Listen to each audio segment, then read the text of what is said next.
আমার এত বিশ্বাস আপনারা করবেন না। অন্ধভাবে নিজের সন্তানকেও বিশ্বাস করবেন না, অন্ধভাবে নিজের বাবা মা স্ত্রীকেও বিশ্বাস করবেন না ভাইয়েরা। এক চক্ষু দিয়ে আমাদেরকে বিশ্বাস করবেন, অন্য চক্ষু আমাদেরকে পাহারা দেওয়ার জন্য রাখবেন। আমরা বিশ্বাস করে ধরা খাই, তবুও বিশ্বাস করা ছাড়া তো আমাদের আর কিছু নাই।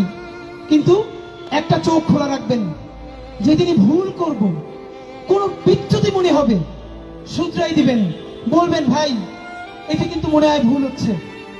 আমি, আমরা, আপনারা, বাংলাদেশের সবাই মিলে ইনশাআল্লাহ ঢাকা আটের এই রাজনীতিকে বাকি 299টা কনস্টিটিউতে ইনশাআল্লাহ পৌঁছাই দিব। সুতরাং যেই নয়া সফর শুরু করলাম, আমাদেরকে কেউ থামাতে পারবে না। কোনো হেভিওয়েট, কোনো পয়সা যদি থামাইতেই পারতো, তাইলে আজকে এরকম ঐতিহাসিক র্যালি হইতো না। আপনারা বলেন তো, আমি মাঝে মধ্যে র্যালির সময় পিছনে ফিরে তাকাইতেছিলাম, আমার চোখ বুঝে যাইতেছিল যে আমি কি, আমি এমন কেউ না যে আমার জন্য মানুষ এত কষ্ট করে সেই রকম ভ্যান র্যালিতে না খেয়ে যোগ দিবে। এর মানে আপনারা কেন এই কষ্টটা করেন এটা আমরা জানি। আপনারা অনুভব করেন, আপনার যে কষ্টের কথাটা যেটা আপনি বলতে পারেন না, ওইটা আমাদের মুখ দিয়ে উচ্চারিত হয়।